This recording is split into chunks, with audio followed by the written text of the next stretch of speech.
ईमानदार मांझी, एक दिल को छू जाने वाली इमोशनल कहानी। तो चलिए दोस्तों शुरू करते हैं। डॉक्टर मोहित ओपीडी के काम में व्यस्त थे। वो हर दिन 100 से भी ज्यादा बीमार बच्चों पेशेंट्स को रोजाना मिलते थे। वो इस काम को किसी मशीन की तरह हर दिन किया करते।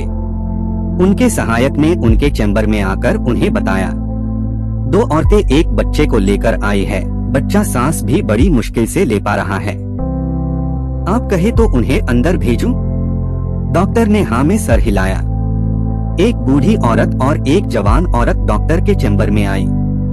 बूढ़ी औरत ने अपने हाथों में एक 1.5 साल का बच्चा पकड़ रखा था। दोनों के मटमैले कपड़े और शारीरिक हालात देखकर डॉक्टर ने उनकी आर्थिक परिस्थिति को समझ लिया। डॉक्टर ने इशारे से दोनों को अपने टेबल के पास वाली कुर्सियों पर बैठने को कहा। डॉक्टर ने पूछा, बताइए मांझी, क्या हुआ है बच्चे को? मांझी बोली, 3 दिनों से मेरे बच्चे को जुकाम हो रखा है और आज तो बड़ी मुश्किल से सांसें ले पा रहा है। साहब देखिए जरा, बड़ी तकलीफ में है मेरा लाल। डॉक्टर ने बच्चे पर ढके मेले कपड़े के टुकड़े को हटाकर देखा तो एक कुपोषण के कारण बहुत ही कमजोर, बिल्कुल हड़पिंजर सा छोटा बच्चा डॉक्टर को दिखा। बच्चे की आधी आंखें खुली थी, हाथ और पैर के नाखून भी सफेद पड़ चुके थे। फेफड़ों में तरल भरने की वजह से सांस लेने में तकलीफ, ये सभी लक्षण निमोनिया के थे। डॉक्टर ने मांझी से कहा, देखिए मांझी, बच्चे की हालत बहुत गंभीर है। उसे तुरंत शहर के बड़े सरकारी अस्पताल में दाखिल करवाना पड़ेगा। हो सकता है वहाँ पर उसे श्वास के मशीन की जरूरत पड़े। वह मेरे पास नहीं है लेकिन उस अस्पताल में है। आप इसे तुरंत वहाँ पर ले जाइए। मांझी ने थोड़ा हिचकी लेते हुए कहा, हमें तो लगा था हम दवाई लेंगे और घर वापस लौट जाएंगे, इसलिए हम घर से सिर्फ 300 रुपए लेकर चले थे, जिसमें से 80 रुपए तो भाड़ा में ही खर्च हो गए हैं। अब कैसे?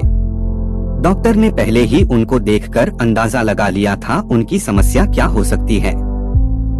आप चिंता मत कीजिए मांझी, जहां मैं आपको भेज रहा हूं वह सरकारी दवाखाना है और वहां पर गरीब लोगों का अच्छे से इलाज किया जाता है। आप ज्यादा मत सोचिए और यह लीजिए। आप तुरंत जितनी जल्दी हो सके उस दवाखाने पहुंचिए।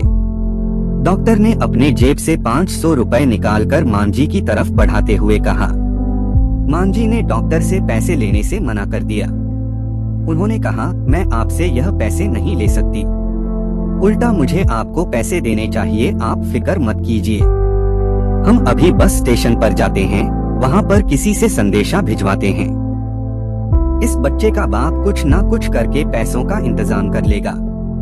डॉक्टर को मांझी का ऐसा व्यवहार देखकर काफी अचरज हुआ, क्योंकि उन्होंने कई ऐसे लोगों को देखा था जो किसी भी बहाने से पैसे छीनने को तैयार रहते हैं। और यह गांव की गरीब मांझी है जिन्हें इन पैसों की इतनी सख्त जरूरत है, फिर भी पैसे लेने से मना कर रही है।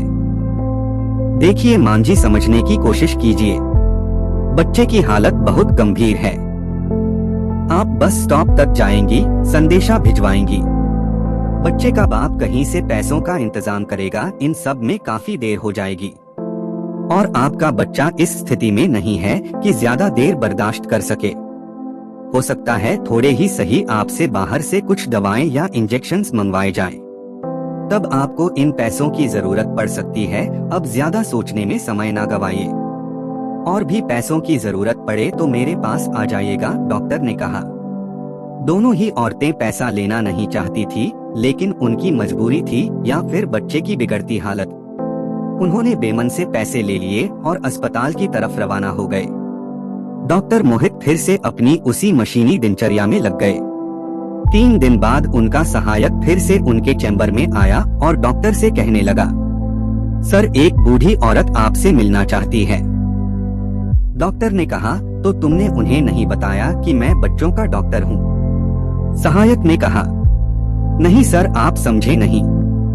आपको याद होगा कुछ दिनों पहले 2 औरतें एक बच्चे को लेकर आपके पास आई थी। बच्चे की हालत बहुत खराब थी, उन्हीं 2 औरतों में से एक है। डॉक्टर मोहित अपने रोज के बिजी शेड्यूल के चलते इस बात को कब का भुला चुके थे। सहायक के बताने पर उन्हें याद आ गया और उन्हें लगा कि शायद उन्हें और पैसों की जरूरत पड़ी होगी, इसलिए आई होंगी। उन्होंने उस मांझी को अंदर भेजने के लिए कहा। मांझी चैम्बर में आई। डॉक्टर ने उनसे बच्चे का हालचाल पूछा। मांझी ने अपने हाथ में रखे 500 के नोट को डॉक्टर के सामने बढ़ाते हुए कहा, यह लीजिए साहब आपके रुपए। इसमें से एक भी दवाइयों के लिए इस्तेमाल नहीं हुआ। अस्पताल में पहुंचते ही बच्चे ने दम तोड़ दिया था। उस दिन तो हम लाश लेकर घर चले गए थे और आज जब अंतिम संस्कार हो गया है तो आपके पैसा लौटाने आ गई हूँ। बूढ़ी मांझी की बात सुनकर डॉक्टर अचंभित रह गए। वह सोचने लगे कि क्या इस कलयुग में भी ऐसे लोग अभी भी जिंदा है, और शायद यही लोग हैं जिनकी वजह से धरती इतना पाप होने के बावजूद सबको मजबूती से थामे हुई है। डॉक्टर ने मांझी से कहा, मांझी आपको यह थोड़े से पैसे लौटाने के लिए धक्का खाते हुए इतना दूर आने की आवश्यकता नहीं थी, और मैं कहाँ देख रहा था कि आपने पैसे दवाइयों में खर्च किए या नहीं। आप नहीं देख रहे थे, लेकिन मेरा भगवान तो देख रहा था, मांझी ने अपना पक्ष रखते हुए कहा और पैसे डॉक्टर के टेबल पर रखकर चली गई। झुकी हुई पीठ के साथ चलती बूढ़ी मांझी को देखकर डॉक्टर के दिल में फिर ख्याल आया। पढ़े लिखे भ्रष्टाचारी लोग जो ईमानदारी की बातें करते हैं, उनका बोझा गांव देहात के इन अनपढ़ सच्चे ईमानदार लोग उठाते हैं, इसलिए वो झुक गए हैं। दोस्तों, ईमानदारी पर दिल छूने वाली यह कहानी हमें सिखाती है कि पेट भरे होने पर भगवान की भक्ति और ज्ञान की बातें जैसे कोई भी कर सकता है, वैसे ही पैसों के होने पर ईमानदारी की बातें करना कोई बड़ी बात नहीं है। बड़ी बात तब है जब आपके पास सभी चीज वस्तुओं की कमी हो और फिर भी आप अपनी नैतिकता पर अड़े रहे। तो दोस्तों, ये कहानी आपको कैसी लगी? यदि अच्छी लगी हो तो हमारे चैनल को लाइक, सब्सक्राइब और बेल आइकन दबाना बिल्कुल मत भूलिए ताकि आपको ऐसी वीडियोस मिलती रहे। धन्यवाद।